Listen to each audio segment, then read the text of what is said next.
Hey,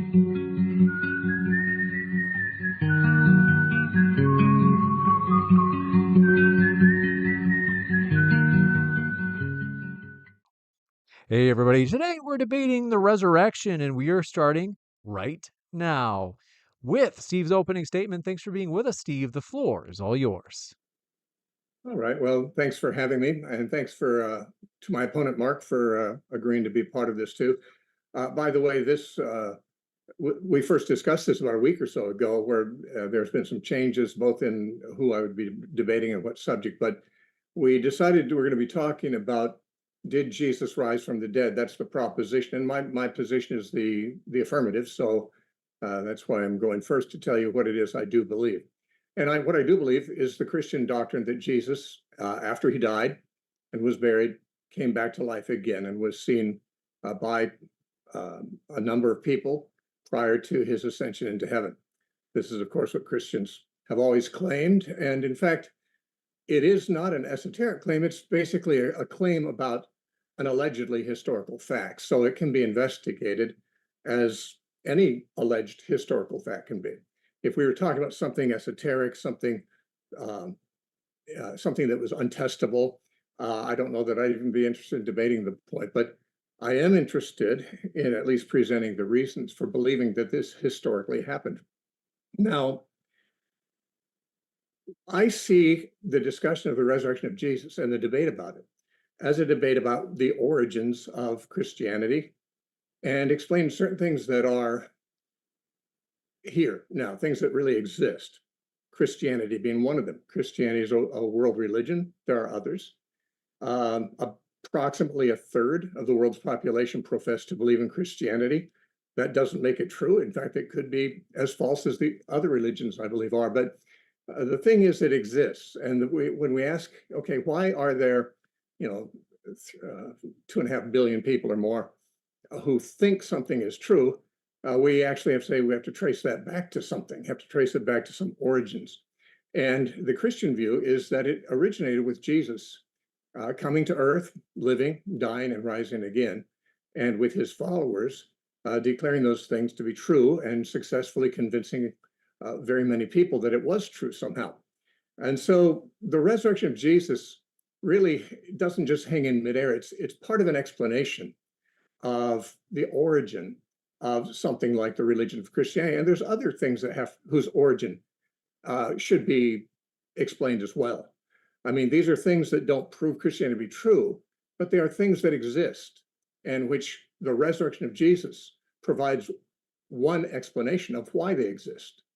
Now, my opponent will no doubt provide alternative explanations of why they exist, and that's exactly why debate is needed, because there is more than one possible explanation. I'm going to suggest that the one that Christians have given is very adequate and that no other explanation is.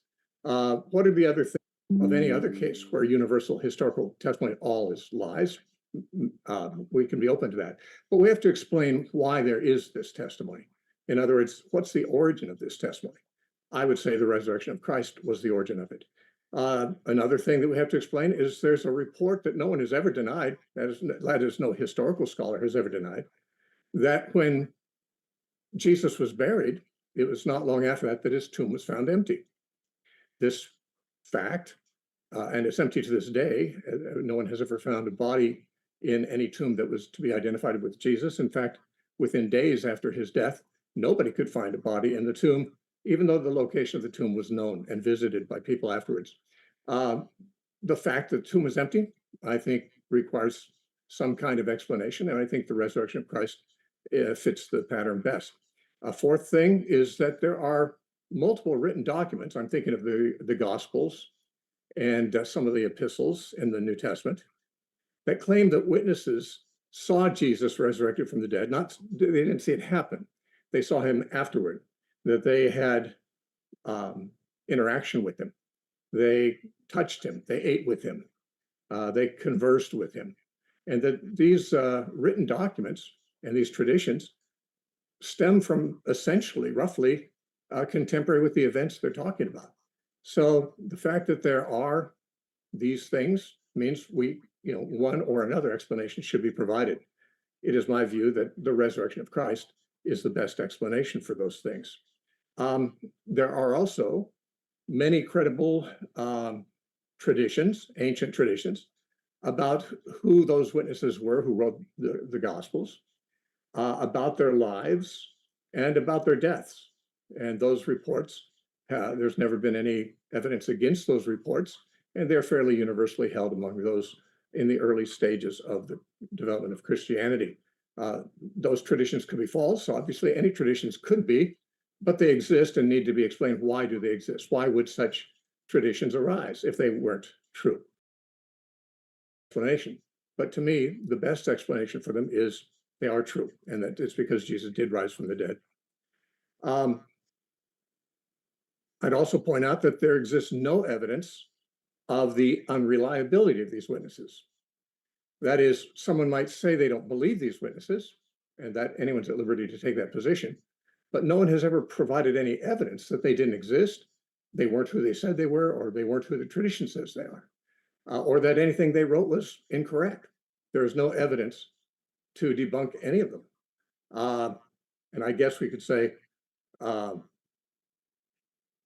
far as any other explanations of these things, other than the one that Jesus rose from the dead, there is no evidence for those other explanations, which just means that there's a lot of things that exist.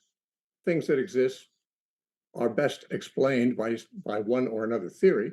My statement is that the actual resurrection of Christ as a historical fact is the best explanation of the alternatives available.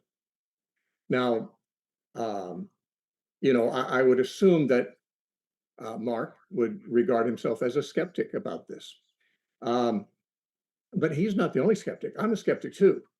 Everybody is or should be a skeptic, because otherwise you're being gullible. A skeptic is someone says, I'm not going to believe that unless there's some good reason to believe that. And in that sense, I'm as much of a skeptic as an atheist is a skeptic. I'm just skeptical about different things, and I'm skeptical on different grounds. If Mark is skeptical, for example, about my explanation for those items I just listed, that is, he doesn't believe Jesus rose from the dead, then he's skeptical about these things in spite of whatever evidences are available. He just is not impressed by the evidence, as many people are not. If I'm skeptical about whatever explanation he gives as an alternative, I'm going to say that I'm skeptical because there is no evidence that can be presented for an alternative view. There are theories people have had, I've heard a lot of them, but no evidence exists for them. So everybody's skeptical. I'm just skeptical about things that there's no evidence for. And therefore, I'm an evidential skeptic. If my opponent has some alternative view as to the origin of these things and has no evidence for any of the alternative views he has on it, then I would say his skepticism would be not based on evidence, but based on ideology. And I think that's very often the case with people who deny that Jesus rose from the dead. It's not so much that they have any evidence, it's simply that they have an ideology that rules it out without inquiry, or prior to inquiry, I should say. So I'm going to just let that be my opening statement. You got it. And want to say, folks, if it's your first time here at Modern Day Debate, I'm your host, Dr. James. We're going to kick it over to Mark for his opening statement as well. Thanks for being with us, Mark. The floor is all yours. Thank you so much, James. And just tell me when my screen is viewable, and Crystal I clear. will get started. Okay, fantastic. Hello, it's great to be back, and I'd like to thank my opponent, Steve, for providing arguments to this debate. I'd like to thank James and Modern Day Debate for hosting the debate, and also to the audience for giving me the time and attention to my case. Now, firstly, I would like to say that this debate is one that I do not invest a whole load of time in. Generally, it is upon the person making the claim to demonstrate proof, but I will be presenting some reasons why we should consider the resurrection story myth or legend and nothing more. It is in 1 Corinthians it stated, if Jesus did not resurrect, then your faith is futile. So most of my focus would be on the Bible and how much we can actually trust that what it says is actually true. Now, there's a tendency to have black and white thinking and say that either all of the Bible is true or none of it is, all of it is true, or all of it is lies. But this is rarely the case with ancient texts. Usually they are stories and parables with some element of truth, but used to impart some sort of message rather than an actual history book. And no, the Bible is not a history book.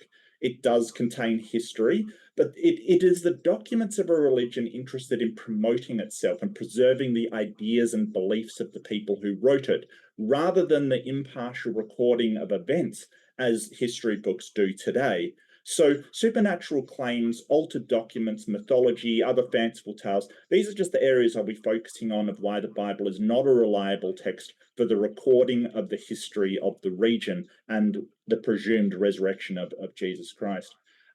Firstly, I want to mention how historians treat supernatural claims. Generally, historians do not give credence to supernatural claims in any historical text. So things like Heracles being the son of Zeus, or Romulus, the founder of Rome, being taken into heaven, are generally things that one can't take into a literal historical account. Don't forget that the entirety of the Egyptian populace thought that the pharaoh was God who would rise into immortality after death. It doesn't matter how many people believe it. We need more evidence for the claim than just the religious texts of the day. Supporting evidence from sources outside the religion or faith would be good, but we have none of that for the resurrection. The four Gospels are literally the only documents that claim there was a resurrection of Jesus, and these documents were copied from one another, not entirely accurately, as I will go into later. So I want to note some of the other resurrections that allegedly happened from Mesopotamia all the way to China, irregardless of how many rune stones that attest that Odin died and was reborn, or hieroglyphs that have Osiris come back to life. This is not enough in any of these cases to demonstrate that these people resurrected. What happened with these figures was probably the same as what happened with Jesus. A legend was built around them. So I want to make a note, while we say these accounts were contemporary, they are in fact written decades afterwards. Consider the resurrection allegedly happened in 30 to 33 AD. This gives about 33 to 40 years before Mark was written. Now, it does seem like a great amount of time, but consider how much a story can change in 30 years. For comparison, Trump had an attempted assassination 2 months ago, and there are already people claiming that there was a supernatural intervention that saved him.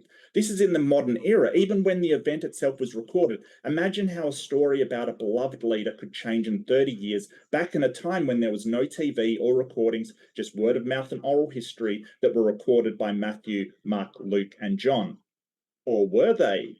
Here is where problems get really bad for the credibility of the Bible. It is traditionally held by the early church that the four canonical Gospels were written by Matthew, Mark, Luke, and John. There is absolutely no certainty among scholars that this is the case. They think that Mark was not written by Mark, as the author shows misunderstandings of Jewish customs, the geography of Judea, and completely misunderstands the Hebrew Bible. It very likely was a Gentile Christian outside of Palestine, possibly in Rome. Matthew copied heavily from Mark, so it's unlikely Matthew was actually written by Matthew.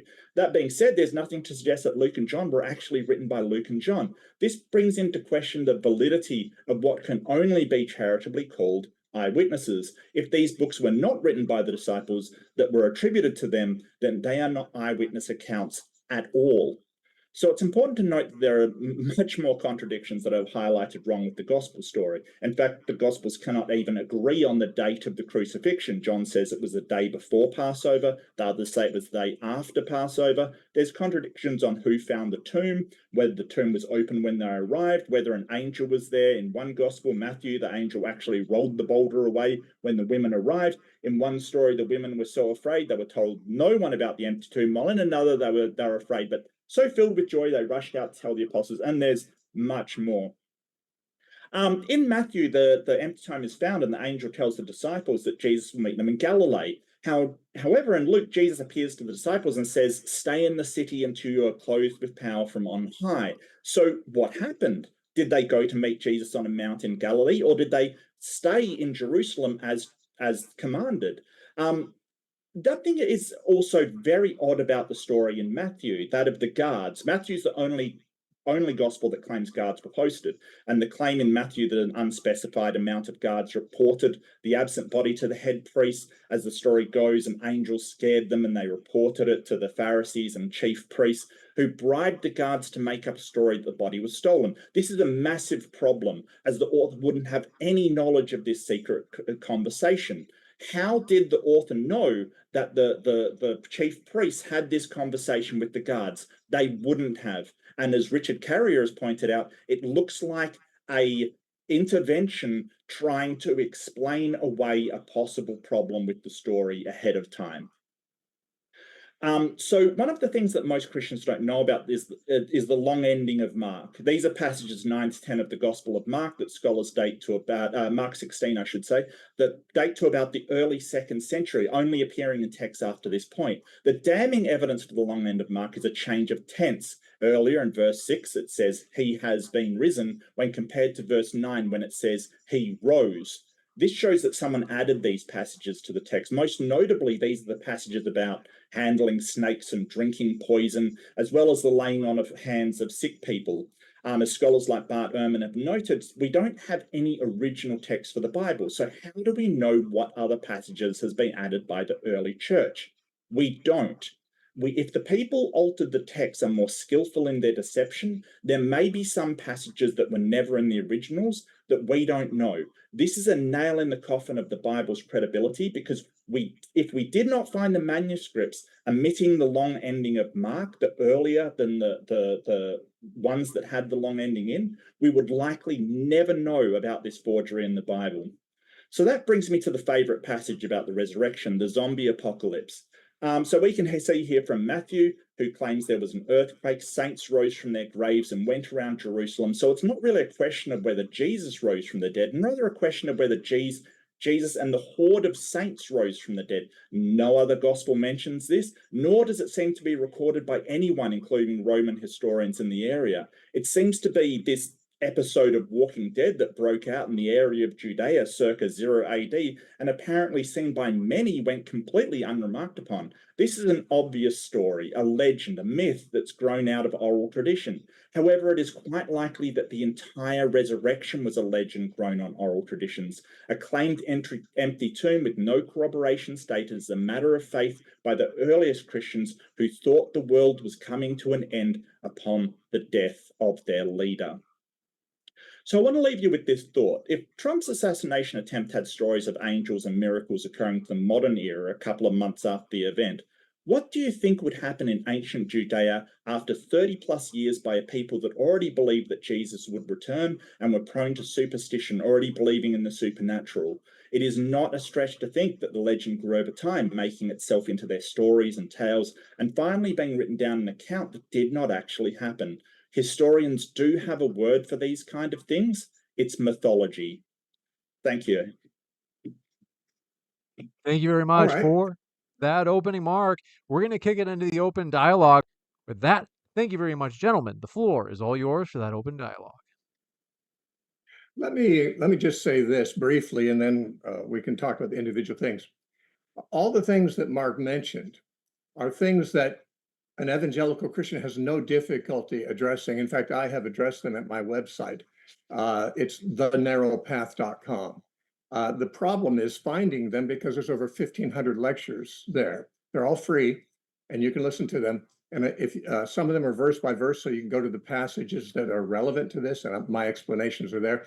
The reason I say that now is because obviously in a debate, I'll probably have 1 or 2 minutes at a time to say anything, and then Mark will get his time too. And one thing that can be frustrating in a debate is to try to cover too much ground with too little time. He listed, frankly, looks to me like, a dozen or more points that I should answer, and I would love to answer, but I know the time won't allow it. And I can't answer some. I could answer some while we're here, but very little and very briefly. I would say this: that the theories that he presented, one is that the authors of the Gospels were not the people whose names have traditionally been associated with them. Well, what evidence is there that they're not? Of course, he said, if they're not those men, then why should we believe them? Well, that's a good question, if they're not. But why should we believe they're not? The earliest Christians who received these documents from the hands of their authors. I mean, these books are not like the Urantia book or that, allegedly just appeared, supernaturally, and somebody found it when he woke up in the morning in his bedroom. These are books written by members of the Christian community who were part of Christian churches and who wrote these books and handed them off to the people who certainly knew who it was that wrote them. Now, more than that, I believe the Christians had strong motivation to remember who wrote them. And therefore, in my opinion, it would be very hard for them to forget.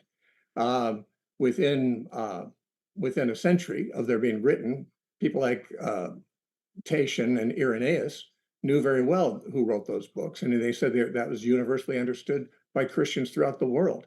What's interesting about that is, if they aren't written by Matthew, Mark, Luke, and John, we really have to come up with some theory of why those names were used or associated with them. Now, Matthew was an apostle, so someone might say, well, maybe someone would fakely attach his name. John, likewise. But who's Mark? And who's John? And if, they are among the most obscure people in the Bible. Luke is not even mentioned in the Bible, except at the end of some of Paul's epistles, where he's listing a long list of people who are with him. He says, Luke is with me here. That's all we know about Luke. Mark is almost obscure. Yeah, so, you're going through a lot of points here, Steve. So I'm going to go through them one by one. Hopefully you can keep up, because you're sort of putting a lot of points out there. So basically, we've got a lot of evidence to suggest they're not. For instance, Luke may be written by Luke. He was a tax collector, I believe, and sort of may have written that. However, John did not speak ancient Greek. That's something that John didn't do, and it's written in ancient Greek, so it's very unlikely John learned ancient Greek, as he was very old by the time of Jesus' death. As I pointed out, I believe it was Mark, there was a glaring error there, as he didn't understand some of the customs of the area. He said that all Jews ate washed their hands before eating, but that wasn't actually true in the area. He also didn't have a knowledge of the geography of the area.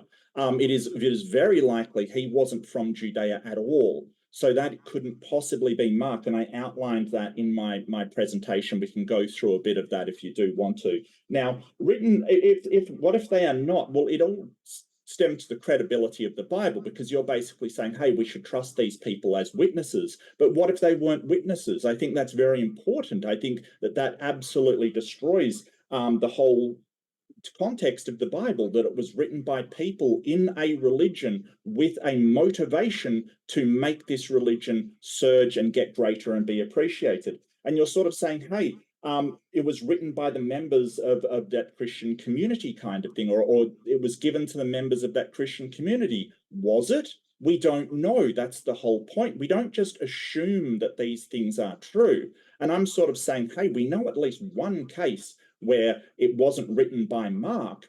Could the others not be written by the others as well? And basically, we don't know. No scholar is claiming to know for sure that they were written by those four apostles or not. So you're saying that it's hard to forget who wrote them, but a lot of them are based upon oral traditions and oral stories. It's not really so much of, because it's not like they sat down and wrote a book. These are tales and stories and scraps of manuscripts that have been put together into a coherent book. It's not like they all sort of, were bound up and then given to the people en masse. They were just documents that people had found. So no, I don't think that's a very, very satisfactory explanation at all. It seems to be that they found these documents, attributed it to these people, but have no real way of saying who wrote them at all. Okay, so I see you're a very trusting person. You trust people who have no evidence for their theories. You're more trusting than a Christian is, because you have no evidence that any of those things are true. You have no evidence that they were not written as books. You have no evidence that Mark did not write the book. The truth is, the Jews that Mark's referring to did in fact wash their stuff like that. Not all Jews around the empire did. Mark is not describing the Jews around the empire. He's describing the Pharisees in Jerusalem.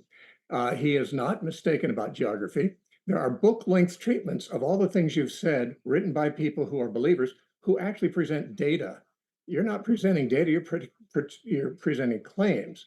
The truth is, the early Christians did have a reason to want to know, whether their sources were true or not, just like you and I would if we were starting to follow a new ideology. We'd want to know something about its origins. We want to make sure they were true. You say these people had a motivation to promote a religion. I suppose you mean whether it's a true one or not. I'm not sure why anyone would want to promote a religion that they didn't believe was true. And if they did believe it's true, on what basis did they believe that? It began in Israel. Israel's where this started among Jews. All the writers were Jews except Luke. And Jews, they're not more inclined than others to believe that a man would rise from the dead. They were very skeptical about that. Jesus, his own disciples were skeptical, as we would expect. That's a very realistic story, that they would be skeptical of his resurrection. They would have to have it proved to them to their satisfaction. And if they did believe, if they did come to believe these things, enough, as the traditions say, to even die for their testimony's veracity, what made them believe it? I mean, what they made up stories that had no roots in history, and therefore they just decided, I guess this is the religion I'm going to promote. Well, what are they going to get out of that promotion? Christianity was a persecuted religion for the first 300 years, actually. And all the leaders, the apostles and most of the church leaders, were hunted down and killed in the arenas and otherwise. This is not a belief system that offers a lot of cushy advantages if it's not true. People who would embrace it and spread it would have to have some motivation for doing so. And in my opinion, the reason is because the facts they report are true facts. I realize that what many people listening may not realize is that on the internet and frankly in theological books, there are two camps. There are those who come at the Bible skeptically and come up with theories like those that Mark has just presented about the origin of these books. There are those, however, who are equally good scholars. In my opinion, they appear to be more objective, and they have answers to all these things, and they don't have to reach for them. They're not hard to reach for. I mean, Mark has a long ending in some manuscripts. It has a medium length ending in others. It has a short ending in some. Obviously, there's some question about the origin of those the last 12 verses in Mark. But that doesn't raise any questions about the life of Jesus and the general character of the life of Jesus or his death or resurrection. And we don't depend on Mark entirely for those things. You mentioned there are different details about the resurrection. Is there one angel? There are two angels. Did they go to Galilee or did they stay in Jerusalem? All of those are easily answered. It's not hard to believe that if there were two angels there and one of them was speaking to the women, that a record of it by some people might say, an angel told them this. An angel was there and told them this. Another man might say, yeah, well, there are actually two, but the other didn't deny that. When the angels told the women, tell the disciples to meet me in Galilee at a place I've prearranged with them. And then he appeared to them that night in Jerusalem. It's obvious the disciples he has in mind are not the apostles. They are the disciples in Galilee that he's going to meet with. And he apparently did. We have record of him meeting the apostles up there too. But then they came back to Jerusalem for the feast, and he arose for around Pentecost time. Just to So jump in, oh, you might yeah, have been wrapping up there, so pardon if I'm jumping the gun. Just to be sure the free flow of the open dialogue keeps going, but I'll give you a chance. It sounds like you were already wrapping up there, Steve. no, I'll let Mark go from there. I'm just saying that people need to know that Mark is saying many things which I believe many people would agree with. Many people would agree with him, but there's no evidence of them. They are theories. There's certainly more, there's less evidence for those than there is for the belief that Jesus rose from the dead, in my opinion. I mean, as a person I have nothing to gain by believing Jesus rose from the dead if it's not true. I'd be as eager to be disabused of that view, if that's where the evidence led, as any man would be. But Okay, so We'll this kick has got nothing to do with what you believe at all. So that's irrelevant completely. You're sort of saying that Jesus sort of Jews did not wash their hands in the area. Yes, but one of the books they said that they did, and also didn't understand the geography, and also didn't understand the Hebrew Bible. So there's a lot of evidence, and this is evidence. This is scholars looking at it and saying, hey, what can we actually tell about the writers and what they're actually doing? where are their mistakes? Where doesn't this add up to the other stories that have been given? Really, we're looking for conflict and contradictions, and that is a form of evidence. You may not like it, but it is. And plus, like, the burden of proof is really upon you. You're saying, hey, this resurrection did happen. The burden of proof is for you to show it. What I am doing is showing that these sources cannot be trusted to be the advisors of Jesus if there is doubt that they actually wrote them, and there is significant doubt. The Bibles usually do have something in saying, hey, we cannot determine the authorship of these gospels, and that is 100%. There is scholarly consensus that we can't establish the authorship of the No, that's not true. gospels. No Now, scholar. I'm not finished, Steve. You made a lot All of right, points, and I'm all going to go right, through just them all. relax. All right, relax, guys. I'm gonna jump in just to give Mark roughly the same amount of time. Steve, I know that it's there's a lot for each of you to unpack. I want to let Mark finish. Well, what I would suggest, Steve, and this is just, what I would suggest is not bringing up so many points all at once, because then I wouldn't have to go through them all, and then you wouldn't lose track of them either. I'm very good at keeping track of points, but obviously you want to respond to them, and then you can't because I've got to go through them. So maybe let's just do a couple of points at a time in future, and that may solve the problem. Just saying. So, so why did they believe? You sort of said, well, why would they believe it? And it's sort of the same question as why anybody believes any religion. If they were believing beforehand, and Jesus said that he was going to return, and he did not return, the legends and myths can be created that he did actually return, that the grave was empty. Do I know exactly what happened? No, I don't. But you have no evidence whatsoever for this resurrection. All you have are these stories, which they have massive glaring contradictions in them. I mean, did the apostles go to Galilee, or did they stay in Jerusalem afterwards? Either they did one or the other. They could not have done both. So yeah, and sort of you're saying all of this can be easily answered, but you're not providing a lot of answers to them. And I want to go to a specific point, maybe. So that long ending of Mark, you're sort of saying, oh, well, there's a middle ending, there's a shorter ending. But from what we can tell, that long ending was not in the original text. Does that make part of Mark a forgery? It doesn't make the authentic book of Mark a forgery. It may mean that after the authentic book was written, various scribes added to it forgeries. Yes. How do you tell what's authentic and what's not? What's your determination for determining what's authentic and what's not? I would say what the massive manuscripts agree about, from the earliest to the latest, would be authentic. Where there's differences, they're very minor in different manuscripts in most cases. But long ending of Mark is an exception to this. It's a big difference. But almost all the differences between the Gospels are tiny and inconsequential differences. And apart from those little differences, the manuscripts are pretty much agreeable from the earliest ones we have to the latest ones we have. But I mean, you made several comments that I'd love to answer, but you said we should take one thing at a time. I would like to say about the contradictions.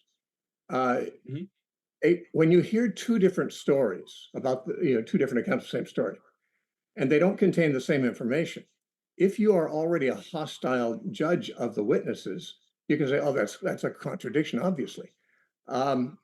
Or if you're not a hostile, judge of the witnesses, you can say, "Oh, I can see how both those things are true." We do know that the Jews made frequent trips between Jerusalem and Galilee. Jesus did. It's on record throughout his whole life. And his disciples did go up to Galilee. There's record of that. 7 of them were fishing in Galilee when they saw Jesus on one occasion. There's no doubt that they did go up to Galilee, but they were in Jerusalem at the Passover, which is when Jews are supposed to be in Jerusalem, even Galileans like Jesus. Then they went to Galilee. Then they came back to Jerusalem for Pentecost, which is also a time when the Jews are supposed to be there. So that's not a strange thing. That's not an unusual trip for them to make. And Yes, so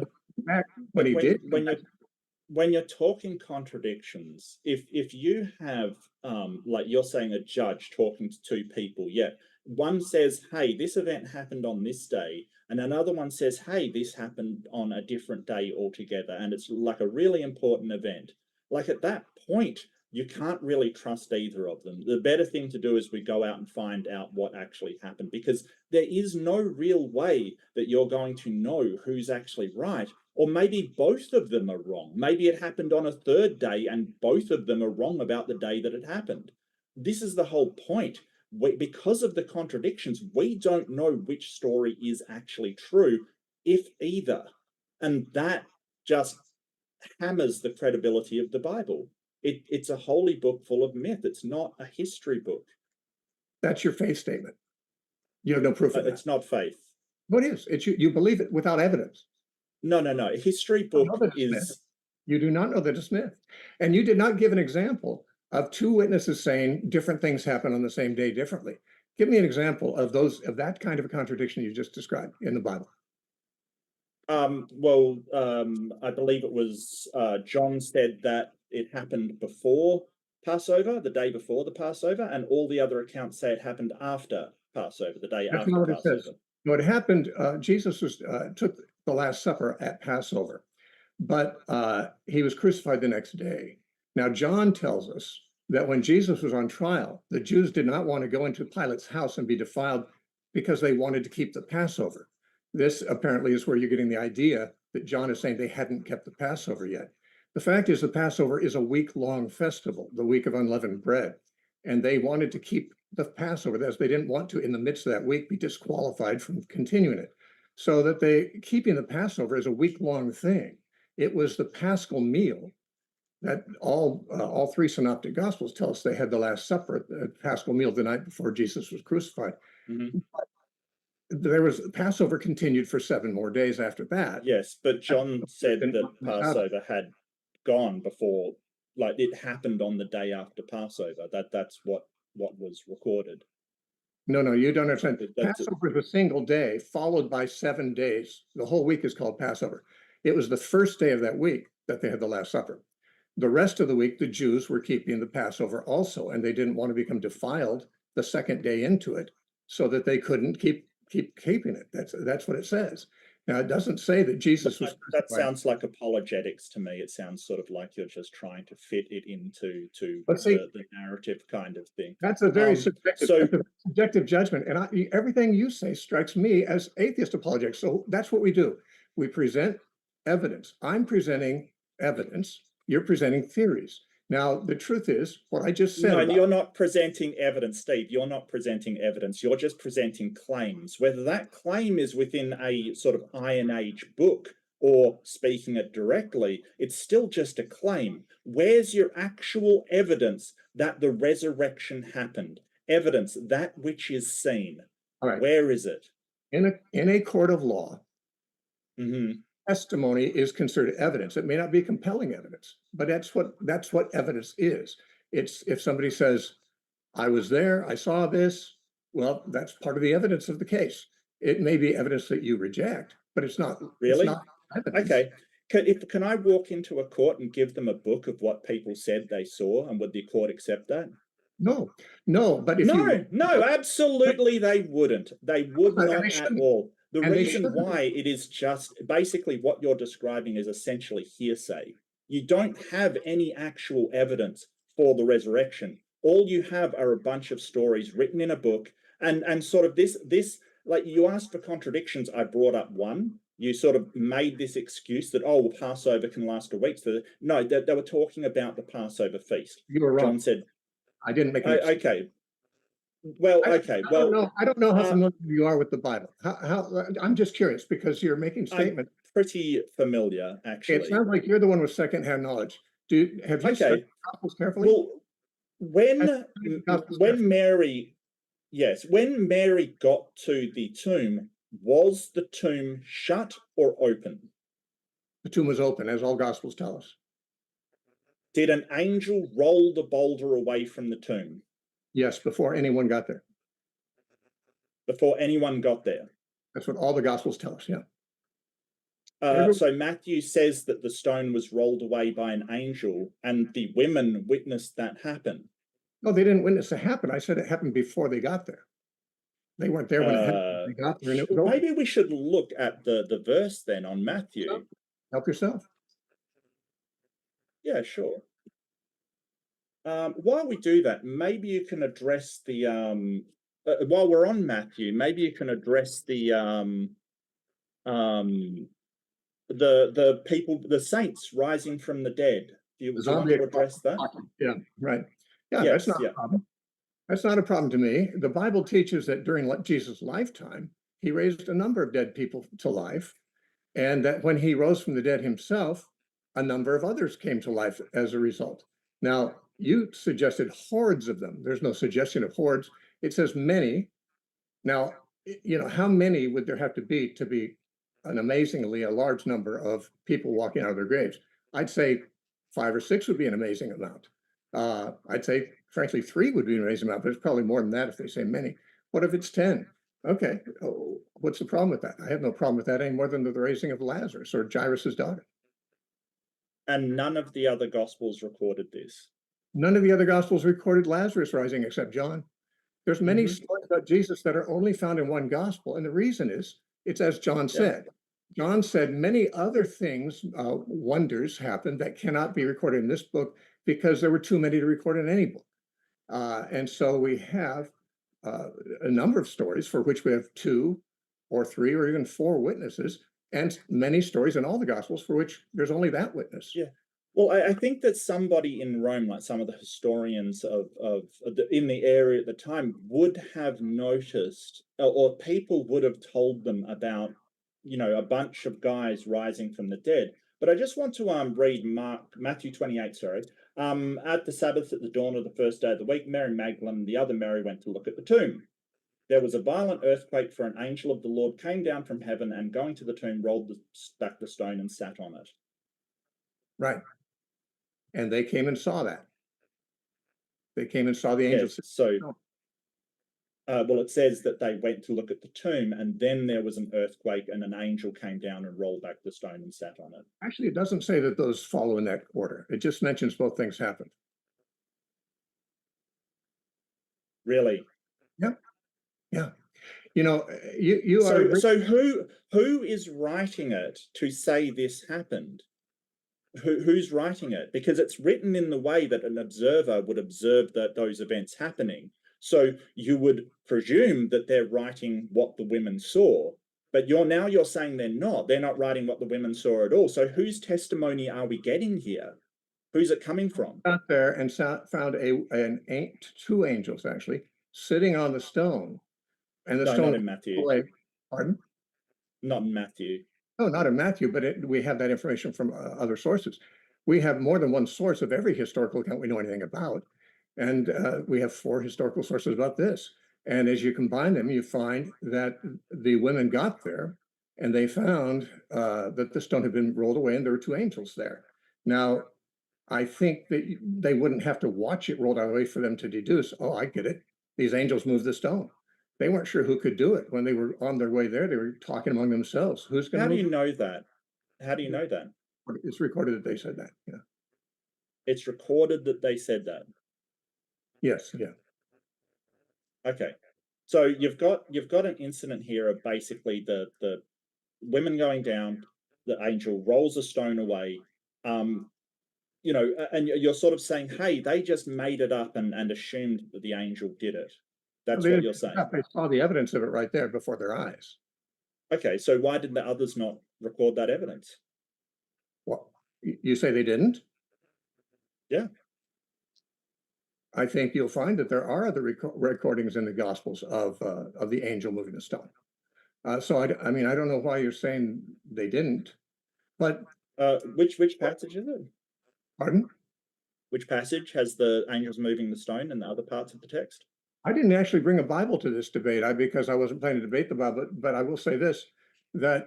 Sorry, is that a bit odd? I mean, you're in a sort of, I mean, this is focused around the Bible pretty heavily, right?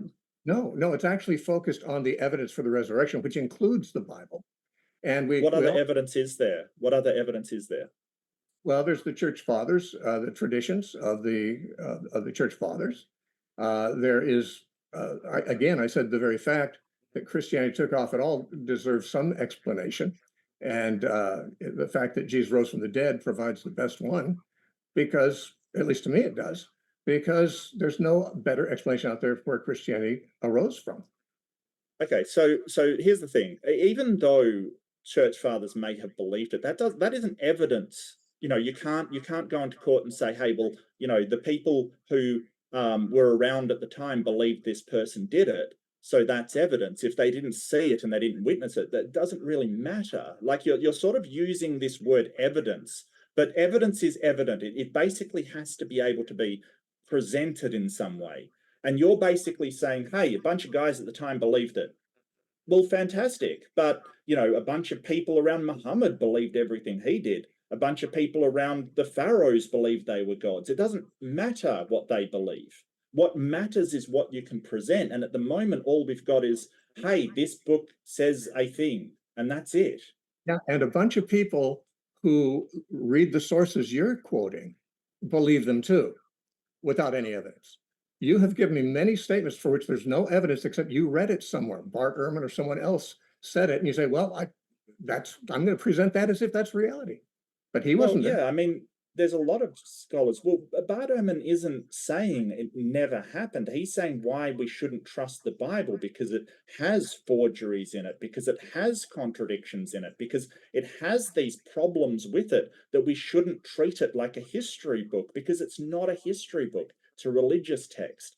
It has history in it, as I said. I mean, you can You're take trusting how you're people, trusting Bart excuse me, Ehrman. Steve, just one second, just one second. You can take how people lived and things that they did, but you're sort of saying, hey, we should treat this like an actual history book that somebody sat down and wrote as a history. And that's not what it is. That's not how historians treat it. It's How do you treated know? as a religious text. Okay, that's what you say. Luke wrote most of the history in the New Testament. He wrote the book of Luke and the book of Acts. He has been Yes. tested. His facts, especially in the book of Acts, have been tested against secular historians and archaeology abundantly. Historians have tremendous respect for his historical accuracy. But more than that, he did claim to be writing a history book. In the very opening verses of Luke, he said, many before me have sought to write down, the stories, of what happened among us. He said they happened. He said, I've known these eyewitnesses myself. He said, I have had thorough knowledge of this from the beginning, and therefore I'm going to write down he said I forget the word he uses. It's basically a logical presentation of the story. He said, so that you might be certain of the truth of what you've heard about this. Now, Luke Right. could be lying. Luke could be lying, but he's Yeah. certain Yeah. he's not saying he's not writing a history book. He is saying he's writing a history book. Well, How do you know? no, but we don't treat it like a history. Like if somebody writes the Quran, then we don't treat that like a history book. It's No, not we a don't. book of history because it's governed by the religion, which is governed by the propaganda and beliefs that come with the religion. There's no getting away from that. That's just religious belief. They put in the books what they would like the world to see them as. That is just the way they operate. Now, Luke, who was supposedly a tax collector, did have some sort of scholarly No, thing, but he was a we physician. don't know. Excuse me, Steve, you're going for a long time. I would like to be able to talk.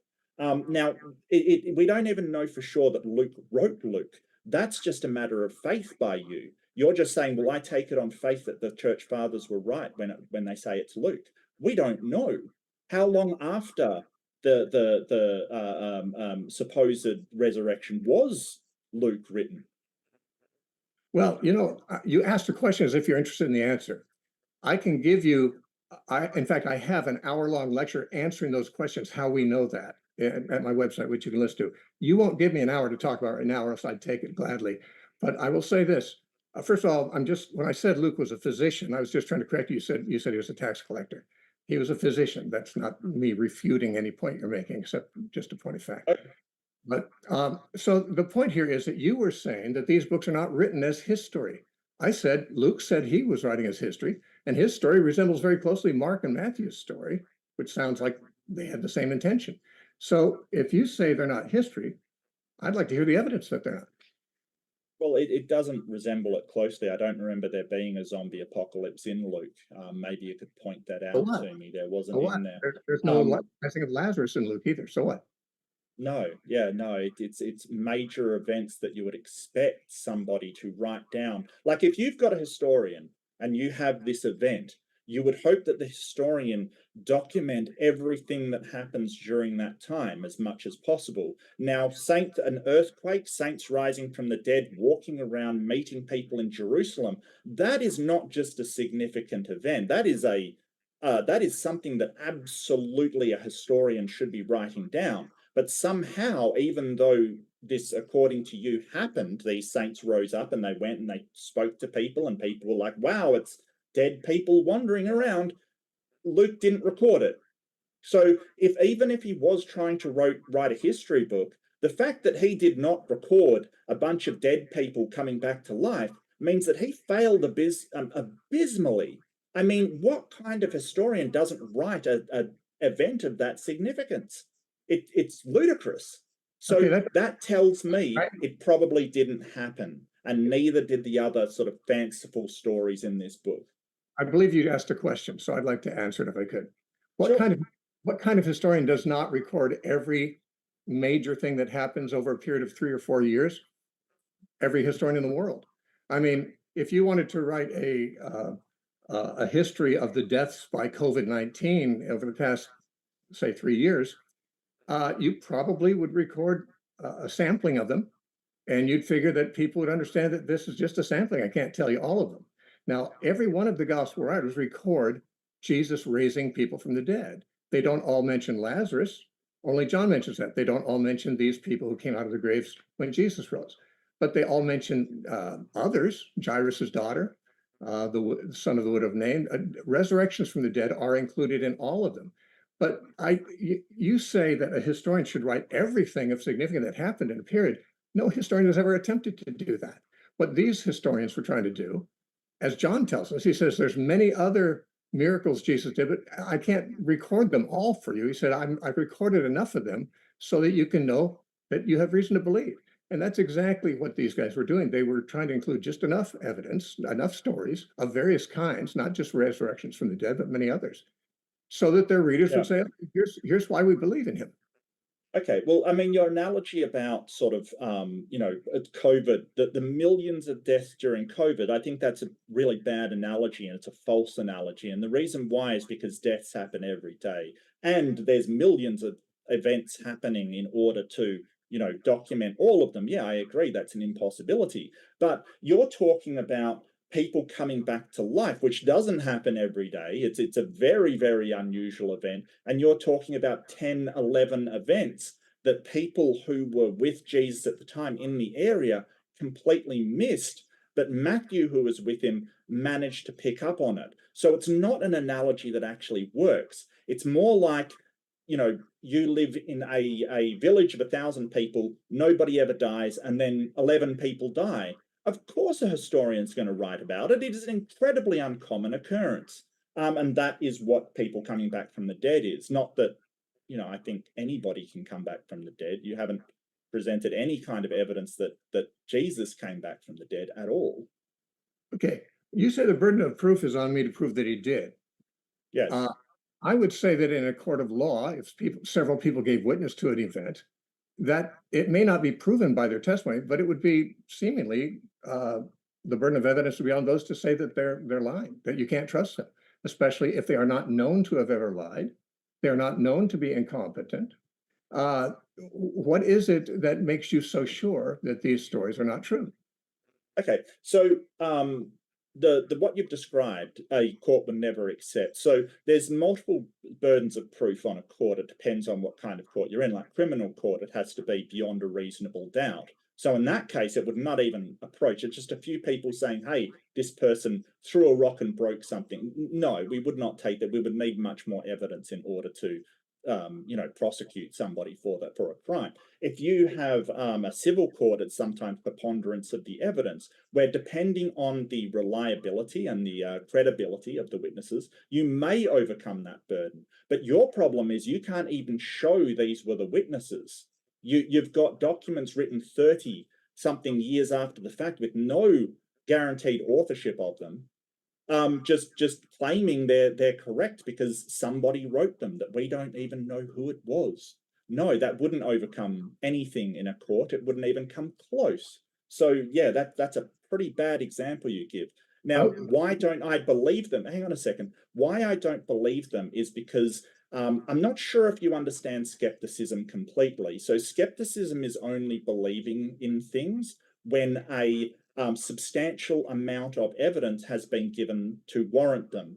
And the more grandiose the claim, the more unlikely the claim, the more evidence is required to convince somebody. Like if I say I've got a pet dog, okay, you might believe that people have dogs, sure, whatever.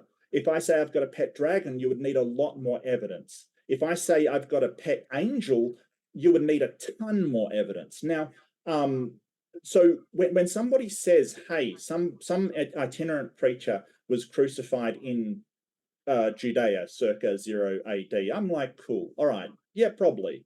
If somebody says, "Hey, he then rose from the dead," you need more evidence than just the religious texts from that religion reporting that this happened from unknown authors that I don't know. So that is what skepticism is. You do not have any kind of evidence to show this is actually the case, and people do not rise from the dead as described in the Bible. what kind of evidence would you like to see a Christian present? If in Well, fact the story is true, what kind of evidence would you like to see yeah. that? Well, for a start, I mean, something not from the Bible would be fantastic. So, extra biblical, but that doesn't exist. Now, wait, Um, that's not true. okay, so what have you got? All the four gospels were extra biblical when they're written. There was no New Testament book until 300 years later. They were Yes, independent witnesses. yes, but you're talking about a series of documents that, from the long ending of Mark, we know has been changed. We know things have been inserted. We don't have the original, so we can't be sure of what else has been included. And the church has a history of falsifying records, like Where? with, well, Where's Testimonium Flavius, for instance, where they added the section on Jesus. And it's very evident they added the section on Jesus because they referred to Jesus by Christos. What do you know why that's a problem? because Christos is Latin instead of Greek? And it means the Messiah. Yes. The problem is Josephus was a Jew. He never refers to Jesus in his other works as there's another part where he says that Jesus, the brother of James, So-called he says that he was called Christ, not is Christ. And Josephus was a Jew. He never would have written because he didn't believe that Jesus was the Messiah. So he never would have written that. And the You know, flow well, the flow of the paragraph, if you take that section out, it flows perfectly, just like all of other Josephus's work. But in the Testimonium Flavius, if you put that in, it's broken up and it's got something that a Jewish person would not put in there. It's an obvious addition by the early church. And a lot of this went on back then, how do you know? falsifying documents. How do you know I, this? I just I just told you. I No, you just don't. told you. You said a lot of this Yeah, I went on. do. But Yeah. if your theory is that the Flavian Josephus theory about the testimonium there is that Christians have interpolated that, which is a theory Yes. that is possible. It is possible that that's true. That's not showing that this went on a lot. Where else did it go on that you know about? Well, I mean, I'm pointing at the long ending of Mark, which you still haven't really explained why, I don't the I don't need to explain tenth. why some people add things to books that exist. What I'm saying is we have thousands of manuscripts which don't have that, or that do, that don't all say the same thing about that. There's different endings for Mark, but that just means that someone added some things at the end of Mark. But the majority of the material in the Gospels, and by majority, I say scholars would say 97.3% of the material in the Gospels is the same in all the 5,000 Greek manuscripts we have. So Well, it's not wait a that there's a second. lot Wait of a second. change going on here. This question was why I don't believe the what would make me convince me that the stories in the Bible are true. And I'm telling you, like things that would be outside the purview of the church. And as Bart Ehrman does point out, if this is like, we don't have the originals to check it against. We don't know if anything else was added. You don't know for sure, because we know things were added. We know that. And you just admitted things were added. It is a forgery. So it is possible that there's other things, even very, very significant passages that were added that we don't know about, which is why you cannot trust these sources, because they, one, we don't know if they came from primary authors. No idea. We cannot demonstrate that to be true. Number two, forgeries have been added and only picked up on when we found older manuscripts, and we don't have the originals to check against. And the thing about having the thousands of manuscripts, they're all copied off one another. In fact, one of the early church fathers was adamant and very outraged that errors kept making its way into these manuscripts because they were being copied by scribes and errors were occurring, and in translation errors were occurring. That's why there's, I don't know how many versions of the Bible, like hundreds by now, versions of the Bible, all with different sort of interpretations. It's a game of telephone. It's not exactly like that at all. Bart Ehrman's field of expertise, of course, is textual criticism. I don't know how much you've looked into textual criticism. I've actually been reading textual critics for about 45 years, and I would say that Bart Ehrman's are fringe ideas among textual critics. Most textual critics would say that the changes that have occurred in copying between the Gospels and the early and later manuscripts are minuscule and insignificant. In fact, most of the differences that have been wrong, and Bart Ehrman mentions this too, by the way, in his writings, are things like the word order of a sentence is different in one manuscript than the other. It says the same thing. One is a spelling mistake. Is another thing that occurs thousands of times. Each time something like that occurs, they call it a change, a difference, but it's of no significance. The truth is that the testimony of all the manuscripts are essentially the same on every story about Jesus, with the exception of two major cases. One is the long ending in Mark, which obviously someone added something to, but no one added anything to the material before that, is the point. Nothing significant. And so how do you know? How do you know that? How do you know nobody added anything to the material before? Well, how do you know that? Let's just put it this way. Because Mark is the earliest manuscript. It's the earliest manuscript. Sorry, just to give James. Steve a chance to answer your question. Okay. Yeah. How do I know that? I don't know it beyond question, but there is no evidence against it. We have manuscripts dating from the early 4th century and from all the centuries since then until the printing press was invented. As I said, about 5,000 manuscripts. The changes that you say were continually made are not found in these manuscripts. That's why I say it wasn't changed. Now, if things were changed before the earliest manuscripts, who can say? None of us know. You can argue that they were. I can argue that I don't think they were. Neither of us can prove our point, but there's certainly no evidence that the copyists were extremely careless and frequently added things. Once in a while, apparently someone did, but we can tell when that happened because we can compare one manuscript with another. That's the joy of having textual criticism. We can compare the manuscripts to see what has and what has not changed, and the things that have changed. But you don't know. You don't know that there wasn't something added because we're talking 30 years past the date. With our earliest manuscripts for Mark, which was the earliest, about sort of 63 to 70 AD. You don't know that something else wasn't added. You don't know that. Well, what I do know is that you yourself said Mark was written 30 to 35 years or 40 years after the events, right? Sure. You said that earlier in our talk today. You made that point in your first presentation. Mm-hmm. Now, okay, therefore, when Mark was written, there were a lot of people still living who would have been contemporaries with the apostles and with Jesus. And we never have any record of people saying, wait a minute, I was there and that never happened. Now, that doesn't mean it did happen, but I'm saying that if you're going to publish an allegedly historical work, which is what Luke did and Mark did and Matthew did, and you're going to publish it in the very area, as Matthew did, where the events actually allegedly took place, and you're going to do it within the lifetime of very many people who lived there all their lives, you're taking a great risk if you're going to make up stuff that didn't happen at all. Well, Now, there was a lot of people that believed that those events did not happen, and they were the Jewish people in the area at the time because they didn't believe that Jesus was the Messiah. It was only the very small amount of Christians in the area that did. So no, you're yeah, they published it in the area, but any sort of claim by the Jewish residents to say, "Hey, that didn't happen," it was ignored because they were a religion and said, "Hey, these are the gender. They don't believe." That's very naive because to say that the Gospels the writers of the Gospel could silence the Jews from telling the truth about things is a very naive suggestion. I don't think the Gospels were written by people who dominated Jewish nation.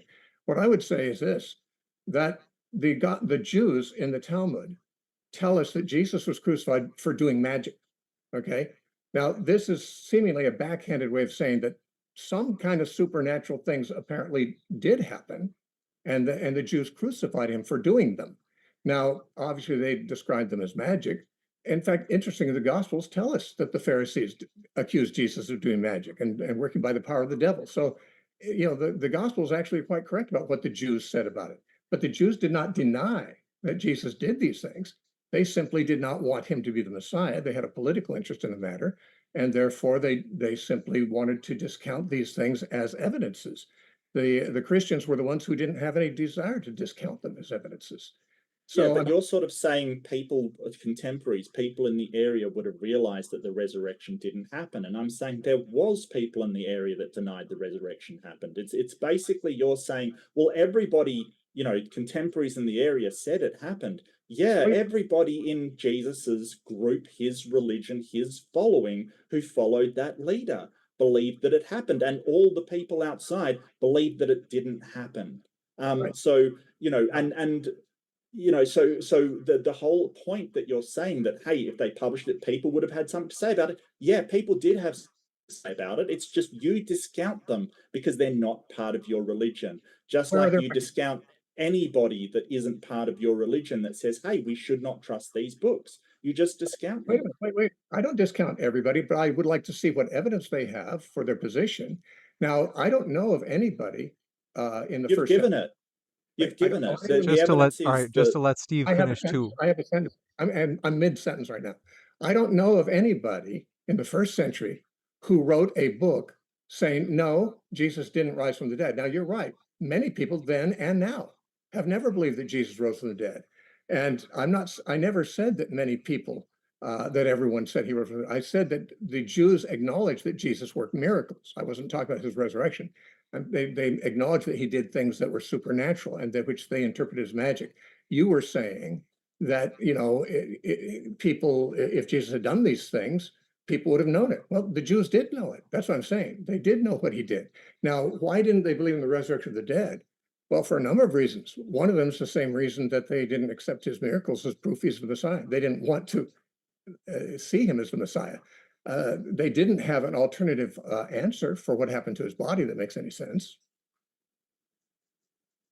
Yeah, so I think actually the Jewish people thought that Jesus was a false prophet. He was claiming to be the son of God or the vessel of God, and that was very, very unholy in the Jewish mind. So it wasn't Right. this. Well, he did miracles. No, they didn't call it miracles. B, he was convicted of claiming to be the Messiah when he did not fulfill the Jewish criteria of being the Messiah, or so they claim. They say he did not fulfill the criteria to be the Messiah. So it wasn't so much that he was doing magic as that he was claiming to be God is more, or the Messiah is more their issue. But you don't have. Before we take another point, Um, could I just answer that? Because you're going to go to sure, something else. Pardon? Is it okay? yeah, Okay. I didn't say that Jesus was crucified for doing magic. I'm saying that's what the Talmud says he was crucified for. You are saying he was crucified for other reasons, and you're getting your information from the Gospels because we don't have any other information that tells us that Jesus was crucified for saying he was the Son of God. Only the Gospels tell us that, and you're apparently taking them as reliable. The Talmud, which is only a couple centuries later, was the Jewish tradition that Jesus was crucified for the miracles he did. You're right, they didn't call them miracles because they didn't want to credit him. They called them magic. What we would call miracles would be called magic by somebody who doesn't believe in God, of course. Well, I mean, I don't think they sort of said he was doing magic. I think they said he was a sorcerer, guilty of apostasy, A that he sorcerer left is a the magician. Jewish tradition. A sorcerer is a magician. Yeah. Yeah, but I don't think where is the evidence of him doing magic? They called him a sorcerer, He didn't but do that. well, okay. So where is the evidence of him doing anything supernatural in the Talmud? In the statement that I just made, that they said that he was crucified as a sorcerer. And As a sorcerer, right? right now, what a sorcerer is a magician. Yes, but there's no, like, you're saying that they backed up your claim that he did all of these, what you call miracles, what they called magic. And you are actually misrepresenting it, because nowhere in the Talmud does it say that he did magic. It just says he is a sorcerer that committed apostasy. So you're being very deceptive with your language by sort of saying, hey, they confirmed, hey, stop. They confirmed that he did these deeds, these magic or miraculous deeds. No, they didn't. They simply said he was a sorcerer, and a sorcerer could be someone simply dabbling in that kind of thing. Doesn't say that he did magic, doesn't say that he did miracles, just said he was a sorcerer guilty of apostasy. Okay, suppose there was a woman that we both knew, and she Mhm. told you that she hated you because you were a man, and she hates all men. And I later spoke to you and said, I think she hated you just because you were a male human being. And you say, no, no, she didn't say I was a male human being. She says I was a man. Well, that's what you're saying about me. The word sorcerer and magician are the same thing in the Bible. Simon the sorcerer was also known in Latin as Simon Magus, the magician. Magician and sorcerer are the same thing. And so when they said he was a sorcerer, that is saying he did magic. And if you want to make that mean something else, you can do all you try as hard as you want. I think you're desperate there. Well, I think that you're sort of taking more out of it and saying, hey, the stories of the New Testament are true because the Talmud says that he's a sorcerer, but that's not necessarily the case. I don't think that, sort of backing you up on the actual events that he did, simply labeling him a sorcerer is one of the things that the Jewish people did because he was following some kind of path that to them was unholy. I'm not making judgment on whether it was or was not holy. I'm just saying that that's what the Jewish people thought at the time. But you've sort of said, hey, the resurrection, if it didn't happen, there would be people speaking up, and there were people speaking up. And like I pointed out in my opening, the whole idea of the guards at the thing, which only is in one of the Gospels, it shows that they were worried because they're giving accounts of conversations, private conversations between the Pharisees or the chief priests, I believe it's called, and the guards, which none of the apostles or anybody associated with Jesus were witness to. So it kind of is saying, well, if anybody asks, they stole the body, that let's bribe the guards to say that happened and try to make it seem like that isn't what happened. Can I answer that? You just Yeah. said that you said that none of the apostles or those close to them were privy to conversations by the Sanhedrin, for example, with Rome. And yet the Bible tells us there were members of the Sanhedrin who became Christians. Now, Nicodemus being one of them, Joseph of Arimathea another, and the book of Acts tells us many priests also became believers, which are the same people we're talking about here. Now, therefore, when Luke or Matthew or any other writer decades later wished to interview people for what they knew about the situation who were there might very well easily be How do you Nicodemus. know that? How do I know what? Well, see, what a history book would do, it would say, this is what this person saw. And this is your major problem. You're looking at these books, say, by Matthew, for instance, and you're assuming it's written by Matthew. But it's not a history book. It's not outlining credentials, where the information comes from, how the information got to them. It's just making a faith claim. And then you're just saying, well, this is how it could have happened. This is how it might have happened. There's nothing to actually suggest that that's actually what happened. Well, let me say this. There's nothing to suggest any alternative either. We're trying to make sense of the origin of certain stories, Yeah, okay? there's alternative. There's an When we don't alternative. since we weren't there ourselves, we don't know Yes. exactly what happened. So we have to say, well, what makes sense? And Luke Hmm. said that he had interviewed eyewitnesses. Okay. No doubt the other gospel writers did too. They didn't tell us how many people they interviewed. Ancient historians didn't always quote their sources like modern ones do. They weren't they didn't go to universities where they had to have footnotes and things like that. We're talking about ancient historians who got their information and recorded it without necessarily having to footnote it. And so Matthew doesn't tell us where he got that information. I'm saying, you said, how could they know it? I'm saying, well, it's not difficult for them to know it since some of the Sanhedrin were in the church after Pentecost, and that's where Matthew lived. And he easily, I mean, why wouldn't they talk about these things? I mean, that'd be the kind of things they talk about the most, I would think. So I would suggest there could be very good sources for that conversation. And a number of other conversations that the Gospels record that occurred, not in front of the disciples, among them, that the Sanhedrin said that we have members of the Sanhedrin ended up being in the church and therefore available for interviews. And Well, I think that's Well, how I think the history. point, I think you've just reinforced the point that it isn't like a modern history book, and it isn't even very credible for history at the time. I mentioned Josephus, who kept very detailed records of where the information came from, how he heard of it, who he heard it through, and kept very detailed accounts. So Tacitus at the time kept detailed accounts of where everything came from. So yeah, they're not written like history books, I grant you. But that's not to say, well, because at the time they didn't know how to write history, or they'd just omit things, or they'd just have things flow on by. No, there were writers at the time who were recording this kind of thing and can be a lot more reliable than these four people that, again, we don't even know that they wrote it. To say that these gospels were not written in the same manner as either modern or even ancient historians wrote is Mm. not to say they weren't writing history. History means stories about things that really happened. Now, these men said these things happened. Some of them, if they are who everyone historically has understood them to be, some of them are eyewitnesses. Some don't even claim to be. And that's the interesting thing. Again, Mark and Luke were not even eyewitnesses and don't claim to be. But the early church, if they were going to assign false authorship to these books, they're not going to pick a guy like Mark or Luke to assign. They're going to assign it to someone who was an eyewitness. What they do is they simply kept a knowledge of who passed these books to them as the authors.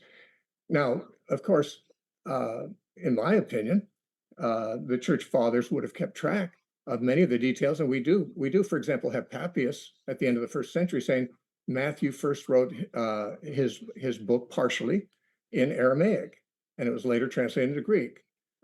He said about Mark was Peter's interpreter. Peter preached in Aramaic, and Mark translated into Greek. Now, you said earlier that Mark didn't know ancient Greek. But I don't know how but you know that. Papias based most of his stuff on Erebus, wasn't it? Erebus? No, he said, no, in the passage where he gives that information, Papias said that whenever he met anyone who had known the apostles, Eusebius. Eusebius was not born yet. No, Eusebius was in the fourth century. Um, Papias was at the end of the first century.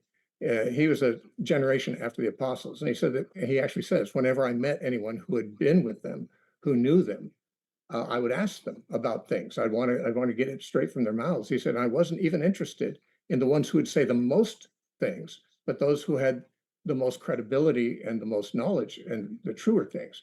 So, I mean, yeah, the early Christians were interested in knowing the truth. You might think they weren't, but why would you judge somebody like that and say, well, they weren't interested in the truth? They were as interested as we would be. Um, Well, you, I'm not saying that they weren't interested in the truth. What I'm saying is that legends grow out. Like, this is the sort of black and white thinking that I outlined in my opening. You're sort of going, well, it's either all a lie or it's all true.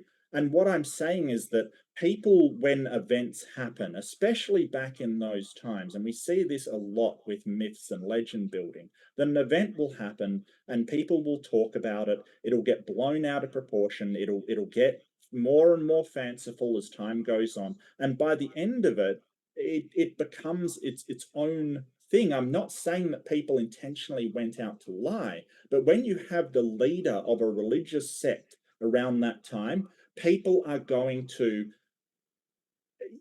just make it a bit more fanciful.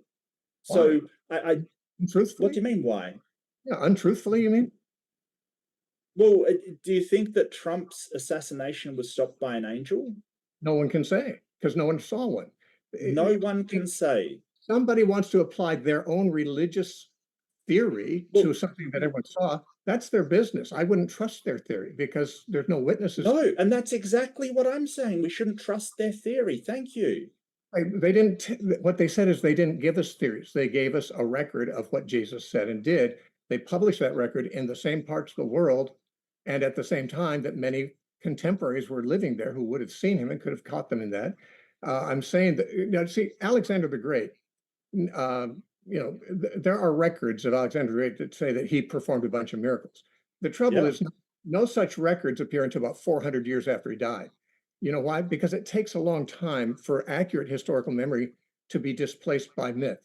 We don't know of any case where a person who actually lived was deified or something in the generation of those people who saw him and knew him. Romulus, You think Romulus was a real historical character? the founder of Rome. Like, well, I don't know. Who was That's the mentored by thing. We wolves? still don't. The We one still who don't. by wolves? Okay, can I answer? Can I answer? Yeah. Yeah, we don't know whether Romulus existed or not, but I don't believe he was suckled by wolves, and I don't believe he sort of did all these miracles on behalf of the gods to raise Rome up, and I don't believe that he went to heaven after he things, but the people at the time believed he did, and it may have been a very real person it was based upon. You're basically proving my point. You get a person who does an amazing thing, like they significantly helped the building of Rome. People create myths about them. They were this person that never died. They were held up to heaven. And that becomes the story. And that happened because there were in Rome statues to Romulus, the founder of Rome. That happened within his lifetime. I doubt that that's true. You said there were people at the time that believed this when in fact you said that Yeah. they would have witnessed the building of Rome. Why would they believe it happened a different way than it really happened if they were there? Well, why would people think that an angel stopped a bullet? Oh, It's on that's their theology. TV. The theology, that's not an observed thing. That's not something anyone could prove wrong or right. But if those people were questioned, they may claim that they witnessed an angel stop the bullet. That's Well, their testimony. I wouldn't believe their testimony unless they had some better evidence than that. Thank you. Now, No, I totally agree. I completely agree. I would not believe Right. their testimony unless better evidence can be provided. That sums up this entire debate in a nutshell. Okay, well, the point is that we do accept many claims that have never been proven to us. You accept a great number of things you said in your Like what? statement. What Well, are we you talking about? you believe that Mark couldn't read ancient Greek. No one knows if that's true. You don't even know who Mark was. How do you know he couldn't read ancient? I don't think I said that. I thought I said John couldn't. No, you said, well, you might have meant John. You said Mark couldn't have written Mark. Well, if I misspoke, I certainly meant John. But let me put it this way. I don't. Why do you think John didn't know ancient Greek? Well, because of the description of him only speaking Aramaic. It doesn't say that anywhere. There's no record of that. I think that that's generally agreed upon by scholars that No, he it is only not. spoke What's generally Aramaic. agreed on by scholars is that Alexander the Great made Koine Greek the universal language of the empire about 300 years before Christ. And by the time of Christ, most people in the Mediterranean world knew Koine Greek, at least as a second language. And some of them, of course, as their first language. So that's history. Now, what I think you're basing John's ignorance on. Okay, just a second, because I asked a question. I asked a question that you totally blew past, and that's, what am I believing? Like, because you said you believe things. You're believing that. You're believing that John did. What? You're saying that John didn't know ancient Greek. You're believing that. Who told you that, and why do you believe it? The scholars that study the way that he was described in the text and the text surrounding. No, they're the giving their Bible. opinion. They're giving their opinion, and you believe their Yeah. opinion. I know many Well, scholars, in fact, almost all scholars until recent history, and probably most of them now, believe that John did write it in Greek. So, I mean, if you don't think so, that's fine. You don't have to believe it. but you're believing what you were told, and you have no evidence of it. That's the point I'm making. And everything you said is that way. You said that the Gospels are not written as history; they're written as myth. Really? Well, who told you that? Not the Gospel, right? Okay. Yeah. Yeah, so there's a Uh, disparity between the claims here. Well, hold on a second. There's a disparity between the claims here. Just like I said, if I have a pet dog, that's a very mundane claim. If I say I have a pet dragon, that's not a mundane claim. So you're trying to equivocate and make this false equivocation between the two things. If someone says, hey, I don't believe that somebody could write Aramaic, or they believe they can read Aramaic, or something along the lines, that's a very mundane claim. There's not a lot really there to go, well, maybe he could, maybe he couldn't. It doesn't hinge upon that. Like, my beliefs don't hinge upon that. But you're sort of saying, hey, a guy came back from the dead. You're going to need more evidence, because it is such well, actually, it's about 11 people, I think, is where you put your finger on the people that came back from the dead that day. If 10 no, people is many, no, they didn't work. well, whatever, but that is an incredible claim that people came back from the dead 3 days, or I mean, I don't even know how long the saints had been dead when they rose from their graves. So maybe they overcame 100 years death. I have no idea. Uh, well, that's not a mundane claim. You can't put that in the same realm as, something like Alexander the Great existed, or Alexander the Great, did this or that. Unless, of course, you're saying Alexander the Great did miracles, and then you have something that is not just a mundane. Then you have to have a much more grandiose claim that you've got to support. Well, let me just take your example of you saying that you have a pet dragon. Um, I would have to say I doubt it, obviously, unless there were some other factors. One is if people around the world throughout history have often claimed that there are dragons and they've had contact with dragons. No, Even that's just your belief. That's no, just no, your no, belief. no, Prove it. I'm saying if I've heard many stories about people who've seen dragons, and then let's just say uh, somebody I knew or that I had no reason to doubt gave a very honest testimony. Let's say several people did that they had been over to your house and you do have a dragon, in fact. And I and And I then can't. you'd believe it. What's that? Then you'd believe it. Well, I wouldn't disbelieve it by default because No, no. Well, hold on a second. Hold on a there sec. are You're things sort that of I have saying, never seen. hey, if there are stories of dragons from around the world, which there are some stories, sure, and a few people said, yeah, Mark's definitely got a dragon, you would believe it. No, I wouldn't necessarily believe it, but I would Well, not why discount. not?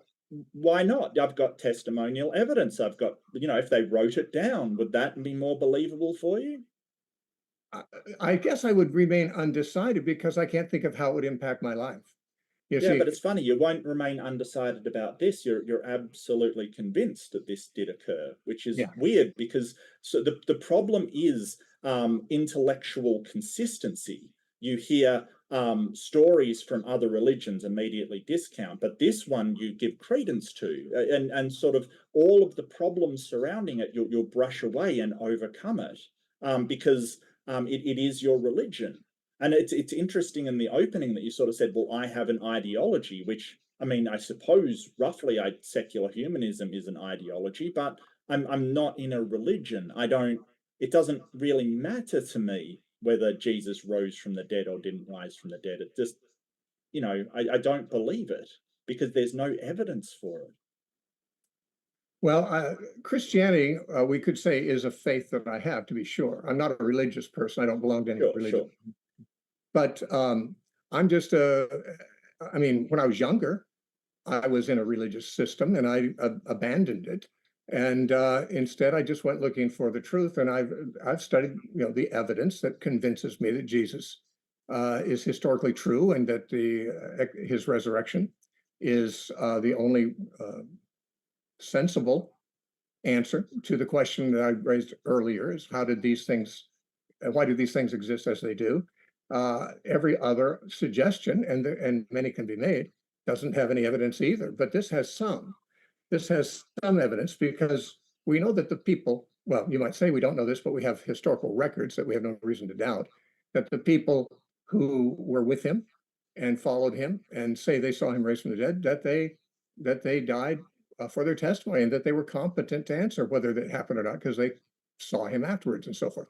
We also have no explanation other than the resurrection that makes sense for the tomb being empty, frankly. I mean, Well, yeah, but that's not how skepticism works. So you sort of said, well, I'm a skeptic. The skeptic basically doesn't believe a claim until there's sufficient evidence based upon how grandiose the claim is, as I explained earlier. But like, you wouldn't believe me even. I remember a good friend of mine, Ember, sort of talking about a guy that lived in India called Sai Baba, and sort of died about, I think, the mid 80s from memory. He was a contemporary to us, and right, there are people that believed he did miracles, that he overcame death, he rose from the dead, and they will testify that today. But you still wouldn't believe them, even though you can meet these people and they will tell you that Sai Baba did all of these things, that I he wouldn't, was the I incarnation would of not Buddha. immediately doubt it. I would not immediately doubt it. I believe that supernatural things happen both inside and outside of the Christian faith. So I don't rule out the supernatural by, just by default, which is something I think maybe you are more inclined to do. I'm not. I believe there's too many people that I've known who have experienced things that appear to be supernatural. And there's Like not what? a woman I knew named Jane in Santa Cruz, California, had cancer throughout her body. Her doctors gave her up. It was inoperable. It was So a Kashna went into remission, and that's supernatural. well, by prayer. As a result of prayer, she did. How do you know it was the prayer? Well, it might not have been, but it happened to correspond to the true Was, was correspondence. she getting was she getting treatment as well? No, no, she had actually resigned herself to die. In fact, Okay. Well, she I actually think that she didn't want to be think this pregnant. is really dangerous territory, because I would sort of suggest people listen to their doctors instead of, resorting to Now, prayer and you medical asked me situation. for an example. I didn't Yeah, offer, yeah, no, I know. I I didn't offer it out of apologize. It's thin just air. gone into very dangerous Yeah, territory when you start okay. suggesting that I people should also know pray that for their cancer. the last time I saw her was 5 years after her being healed, and she still was cancer free. That maybe Mm. that's not a miracle, but it and correspondence does not prove causation. But this is the kind of thing I've seen many things like that that are either very coincidental or they are what they appear to be. They appear to be answers to prayer. Uh, the fact that people throughout history and throughout all the world until very recently have believed that there is something beyond the natural world, which sometimes manifests itself in some way or another in this world, uh, means that Yeah. that is the Well, default I- position of I'll humanity. just I'll just put out I'll just put out, Steve, you are not a skeptic. A skeptic will believe something when the evidence is there to suggest it. You're basically saying, well, I don't have a better explanation. This is going to be the explanation that I've used. And I've heard this all throughout the debate. You're basically saying, hey, that's the best explanation I've got, therefore I will believe it. And that is not a skeptic's approach. A skeptic will say, hey, I will reserve my belief, and I will not believe it until it actually has been proven to be true beyond a reasonable doubt, basically. Well, So very little can be proven beyond a reasonable doubt. I would at least hold out for good evidence. really, you don't think that the fact that we're sitting here talking can be proven beyond a reasonable doubt? Well, it depends on your worldview. There are people who have What a do you world. mean? Well, a worldview is the assumption you make about reality before you even Yeah, look at no, it. I know what a worldview is, but Okay, what would you so say, that there's I no suppose good your evidence worldview. that we're Suppose hang your on, Greg, worldview. Okay, well, I was are, answering your are question. you saying there's no good evidence for us talking right now? It depends on how the evidence is interpreted. If you believe that everything that exists is an illusion, as Hindus teach, then this might be an illusion too. It might, if someone thinks everything in reality is a dream of the gods, well, how could we prove them wrong? We can't prove them wrong. If Okay, there, so hang on, you that's called radical skepticism. It's basically disbelieving everything, no matter the evidence that you have. So the fact that we have our senses, and our senses are mostly accurate, they can be fooled, but they are pretty well accurate. If you want to deny that your senses are real, well, good luck to you. But my question would be, why are you talking to us? Why are you talking to me? I Um, don't, I don't take that view. I don't take that view. then You why said, bring it up then? okay, well, you asked, you said, You think Well, that you're in the there's position. You're no. in the position now All where right, you're just to arguing well, that your let's senses just are to be not. sure Well, that I'd like to answer the just question once in a while. Yeah. You asked me a question. I said, you asked me, do you think that we are talking to each other is a fact that's beyond reasonable doubt? I said Yeah. that depends on worldview. By my worldview, it's beyond reasonable doubt. Yes. I believe my eyes, I believe my ears. So I have no problem with it. There are people who have a different worldview, and to them, there is reasonable doubt in their minds. So what we consider reasonable doubt is dependent on our worldview. Now, what about the miraculous? I believe you said you're a humanist, secular humanist. So Sure. you don't believe there's supernatural, I suppose. Okay, so of course, miracles don't happen in Well, your. can I answer that? Can I explain it, or are you just going to tell me what my belief is? I thought I was repeating what you said, but go ahead. No, no, no. So secular humanism basically will rely on science. I don't say, hey, there's nothing supernatural. I know that for sure. But really, I don't believe in anything supernatural until it's been demonstrated. I have enough evidence for it. And these sort of stories about people that had these things that, for some reason aren't medically documented, or, are kind of wishy-washy on what has actually happened, that they're not very good evidence. And try as we might, and we really have tried to find anything supernatural, people can't seem to present it. And so why should I believe something when you can't show any evidence for it? What do you mean that they can't present it? There are documents, there are histories, there are ancient and modern uh, biographies, things that testify to lots of things that would be best understood as supernatural. Sure, Okay, sure. so why do you say there's no evidence of it? Well, I mean, the evidence isn't near like. Are you? Do you realize like we look at those documents and they come from all different places? Like, Islam says that Muhammad split the moon in two, kind of thing. All these claims, and you're basically saying, well, we've got these documents of it. Then why don't we believe it? Well, how do we see if the documents are actually true about what they claim, or not true and are simply mythology, like we all understand, the Norse gods to be, or the Greek gods to be? How do we check that? Well, in many cases, we can't, just like we can't check any non-supernatural events of the past. I mean, we can't prove that George Washington was the first president, except from documents that people wrote. If no documents existed and it hadn't been passed down, we'd have no idea. That can't be proven from science. That can't be proven from, with a Geiger counter or with a litmus paper. Did George Washington live? Of course not. Everything we know about any historical event before you and I were born, we know because of testimony of people who allegedly saw those things or knew them. We can reject their testimony. I'm not saying that all testimony is equally valid. No fool would believe that. I'm just saying that you can't rule out testimony simply because it contains elements that don't fit into your worldview. Uh, Yeah, and it's fine. It's fine. If you want to say that a president existed, I'm fine with that. There's not a problem. Like it doesn't really make an impact on my life. But if you're saying that this magical guy appeared that conquered death, well, you're gonna have to do better than just somebody from 2000 years ago claiming it to be so. well, when I mentioned Jane and her cure from cancer, I did that because you asked me for an example of something Yes, that gives me support to the view that God yes. answers prayer. Okay. But you don't know that was a supernatural event. You can't tell. You Oh, just have faith that was a supernatural event I, because I am it persuaded. coincided with the prayer and this event happening. Now, I don't doubt something happened, but how do we actually figure out whether that was a supernatural event or not?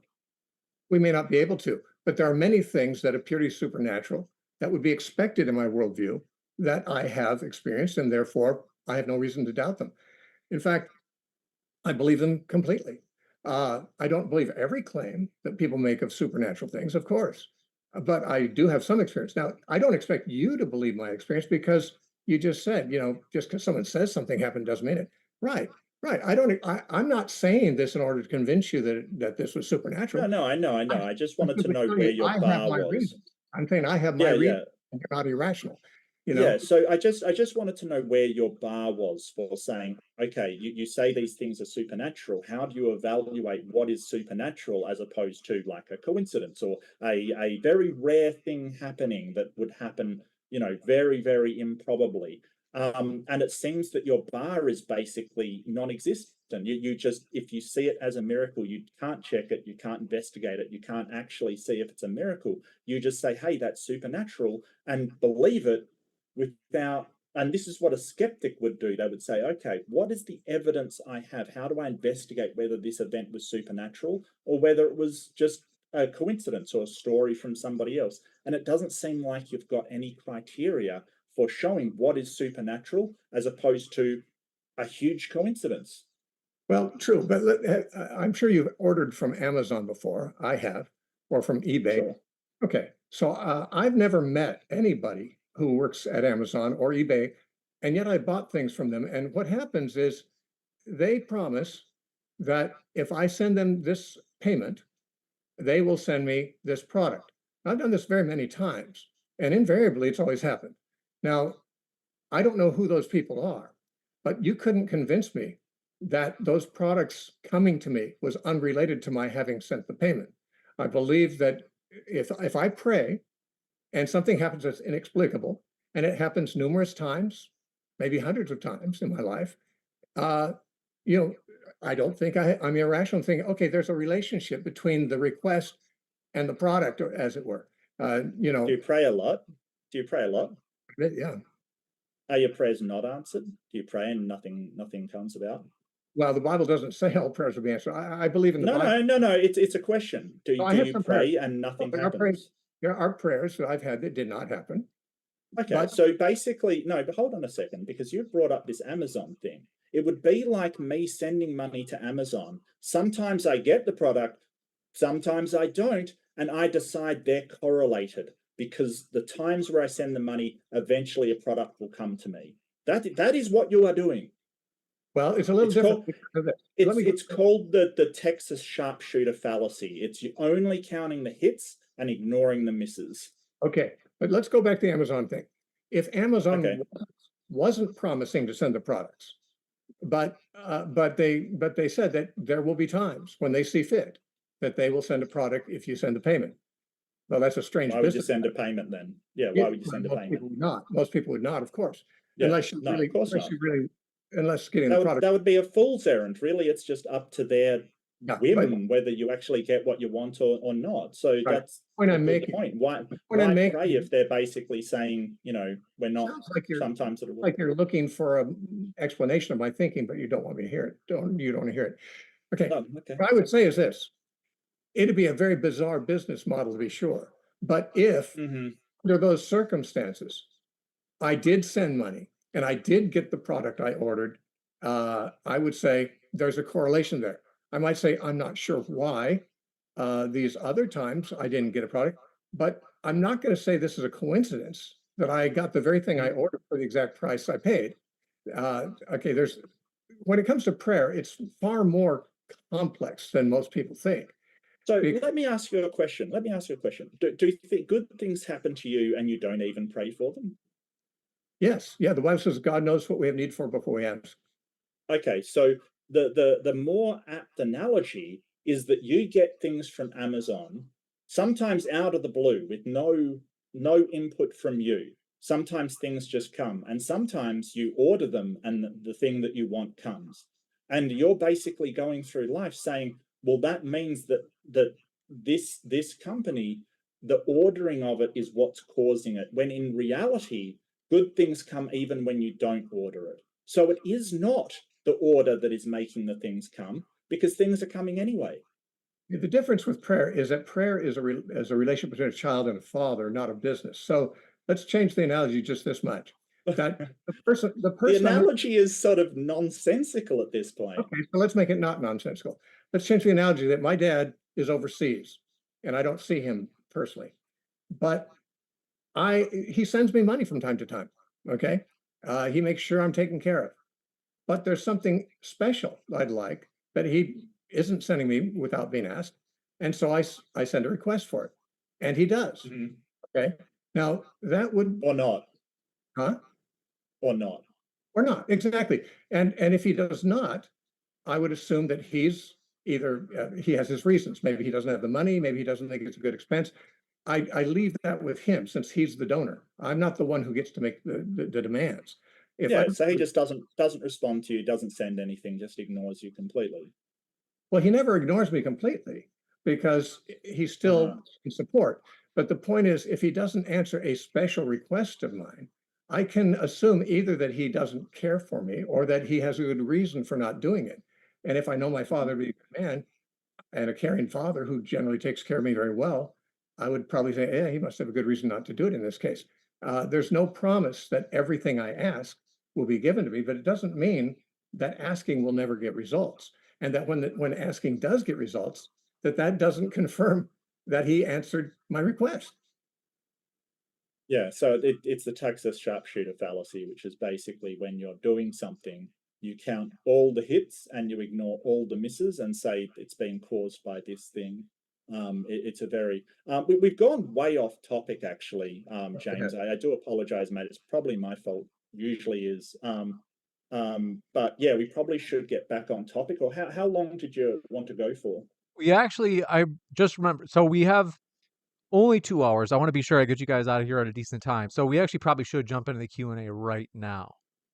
Okay. We're Yeah, gonna move yeah, through it's tempting. these as fast as we can, folks. Thanks very much. And with that, Oliver Catwall says both.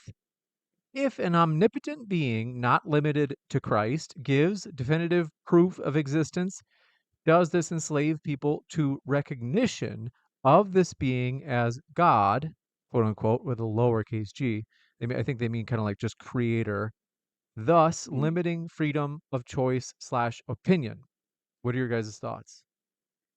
I would like to answer, but I think it may be addressed to Mark. Do you want to answer it or do you want me to? I'll be glad to. Oh, you can go for it. I'm not fussed. Yeah, go Yeah. for it. It sounds to me like the question may be coming from a Christian who's saying, even if there is a God, such as Christians believe in, he might not give unmistakable proof of it because that would eliminate our being able to make a choice to believe or not. And if believing is something he values, if trusting him is something he values, he might prefer for us to make a choice to believe without the evidence being overwhelming. Um, if that's true, I think that may be where the question is coming from, but I'm not positive.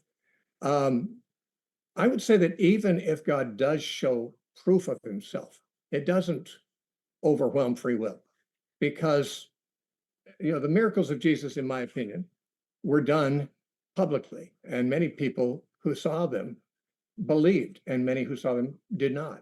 They chose not to believe. When Jesus raised Lazarus from the dead, many people believed in Jesus, but some didn't, and they went and told the Pharisees about it, and they plotted to kill Jesus and Lazarus. They didn't doubt that Lazarus had risen from the dead. They just didn't like the implications, and they didn't want to live with them.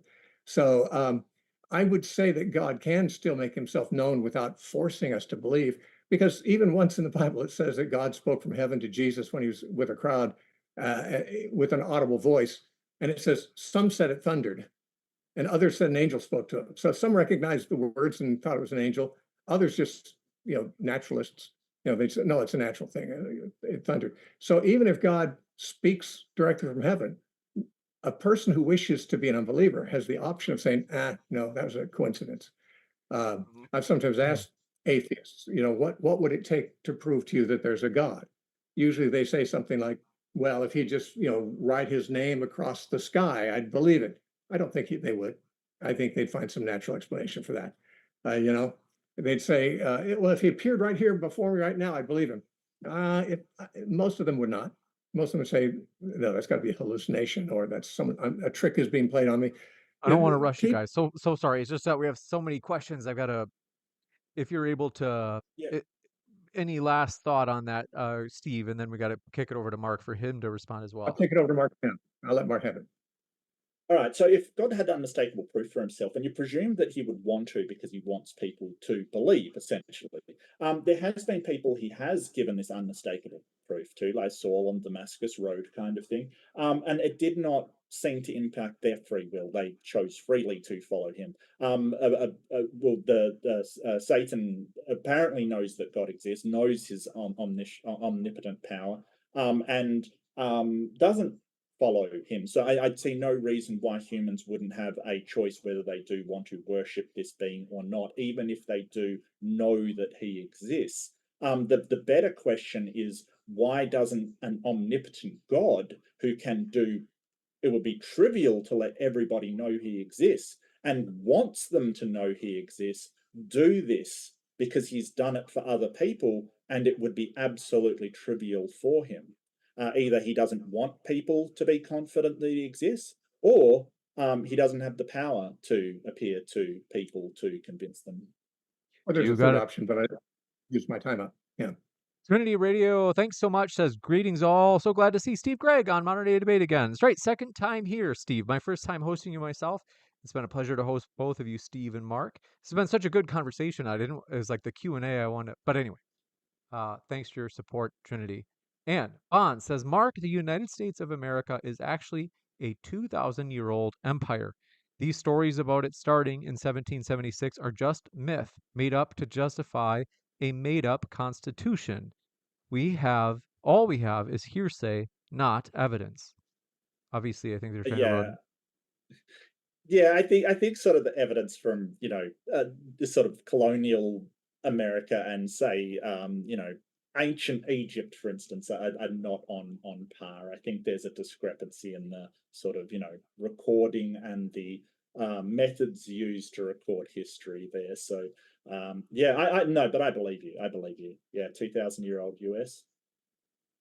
Easter Fremantle says, if a collection of documents is extremely contradictory, what is your methodology of determining the truth of it, Steve? Well, if they're extremely contradictory, I'm not sure we could determine what's the truth. That's the point. The Gospels are not extremely contradictory. That's the point I've been making. There are small differences in details that don't make any difference to the credibility of the story. It's as if any three people who tell the same story that they witnessed will give different details, and some of them might even get some of them wrong, but they wouldn't get the main story wrong. And so, you're right. I mean, if a lot of documents are extremely contradictory, there'd probably be no way to know which is true unless we had some external verification from independent documents. But in the case of the Gospels, the main evidence we have for everything Jesus did is in the Gospels, but they're not contradictory. Now, they do have a lot of things different about them. I've spent many years and many hours on my website. If you want to listen to my lectures, listen to the alleged contradictions in the Bible. And frankly, my position is a contradiction does not exist unless there are two statements that cannot both be true. And there's very few of those between the Gospels. I'm not sure there's any, but if there are any, This they're very one. few. Go Which ahead. one? This one from Even Lord says, a question for, let's say, they said, for both debaters, do you think Christianity is the best ideology in world history? I'll let Mark go first. Obviously, I do. Yeah, I yeah, can agree. sure. Well, if No, you're able to I be don't think extra so. pithy, guys. Sorry, I just have so many Yeah, questions. yeah, sure. So there's better ideologies, especially the ones coming out lately. Obviously, I'm a follower of secular humanism, but I think that religious humanism, as well as normal humanism, is better ideology than straight out Christianity. Theistic humanism does exist in Christianity, but it's that I like about it. The problem with Christianity, like all religious ideologies, is it cannot project into the future. Is it good to do asteroid mining? Is it good to do cloning? Is it good to do skin cell replication? We don't know because that cannot provide any kind of interpretation that can possibly help us with these things. So I think that it was the best at the time. We can do better. Well, the examples you just gave would not be answered by any religious view or worldview. Those are things that would be decided case by case by scientific people, and many scientists are Christians. There's nothing about Christianity that would prevent them from coming to the same conclusions as a secularist on some of those points. This one coming from the Batman says, Mark, you claimed Bible cannot be evidence. They say, does written testimony of women claiming a man abused them count in court as evidence? Yeah, so evidence, it is some form of evidence. It is testimony, which is sort of taken as not as strong as physical evidence. Like if you go to court, the best evidence you will get is things like DNA evidence, like physical evidence that's been gathered with scientific methodology. It is considered a form of evidence, but it will never stand on its own, especially if that evidence is somebody claiming somebody said something. That's hearsay, not allowed in court for a very good reason. And just to mention it, spectral evidence isn't allowed in court, which is magic and miracles and all of these kinds of things. Not allowed in court either. This one coming in from Lil Drill Music says, one thing about Christians, we admit we are skeptical of our own sources. It's hard to tell if this is meant to be sincere or if it's some sort of satire. But thank you for that. Folks, I want to remind you in the live chat, we were going to try to one more question or two. Do want to remind you, attack the argument instead of the person. It's been a little bit salty tonight in the live chat. So want to encourage you, attack the arguments instead of the person. And that's, like I said, only about 1% being salty. So Are they Ember picking on me says, again? Oh, no. huh? Are they picking on me again? Not quite. This see, Ember says, how many women went to Jesus's tomb, Steve?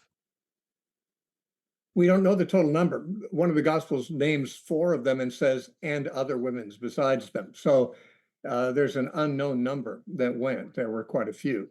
Now, some of the Gospels mention 1 or 2 of them initially, but they are also found in the lists of the other women that are mentioned. The stories of the discovery of the tomb of Jesus in the 4 Gospels need to be harmonized. And there are many people who say they can't be, but that's not true. They can be harmonized. You can see, for example, when Mary Magdalene came to the tomb, John records her coming alone. But the other Gospels say that she was with the other women when they first showed up earlier, but the other women ran away to tell the disciples when they saw the tomb was open. Mary didn't. And so she got there and saw the angels where the others had not immediately done so. They did later. There's to harmonize the Gospels, just like any 3 or 4 or 5 or 10 historical records about the same event. Harmonizing them is probably the best way to get to the bottom of it. And if you don't have enough ability to harmonize them, you can live with uncertainty as to what was the order of events here, how these are harmonized. But only if they could not be harmonized would there be a problem. And that is not the case with the resurrection appearances. This one coming in from, we're going to squeeze this last one in if you guys are okay with it. How to Rule an Asteroid says, question for Steve, is there testimony you would take in the modern day that would convince you that anything else besides Christianity, in terms of supernatural, anything else exists? I believe lots of things besides Christianity exist in the supernatural. I believe the devil and demons, I believe, are there, and they are the basis for many other religions that are not Christian. One would have, if you mean, what evidence would take to convince me that there are other supernatural faiths that are not Christianity, which themselves render Christianity untrue. I guess what would have to be proven to me is that Jesus didn't rise from the dead, or at least that the people who recorded it can be shown to be dishonest people or people who were incompetent to record it. We don't believe everything we read, but we don't disbelieve everything we read, even very strange stories, unless we know that the reporter is either has an agenda that would make him compromise the truth, or else doesn't know the truth because they're incompetent and they're talking about what they don't know about. These are the tests I would apply to reading any historical or newspaper or watching a news broadcast. If the person's reporting don't know what they're talking about, well, of course, that raises questions about whether I should believe them. If I can see that they're slanting the story for some kind of agenda, that also raises questions about their credibility. But until I see one of those two things, I typically, especially if something's put out there for public consumption and for peer review, I tend to think, okay, they're probably telling the truth unless we find some reason to not think so. I don't generally accuse people of being liars if I've got no evidence against them that they're liars. You got it. With that, want to say, folks, both of our guests are linked in the description. If you have not checked out their links, what are you waiting for? Even if you disagree with someone, there's so much value with reading, you could say, the primary sources, going directly to their sources, understanding it because you yourself read it, highly encourage you. You can check out our guest links below, and that way you truly understand what it is that they are saying for sure. Want to say thank you very much for our guests, Steve and Mark. It's been a true pleasure to have you guys. Thanks for being with us tonight. Thank you, Mark. Thanks, James. Thanks, Steve. Good talking with you.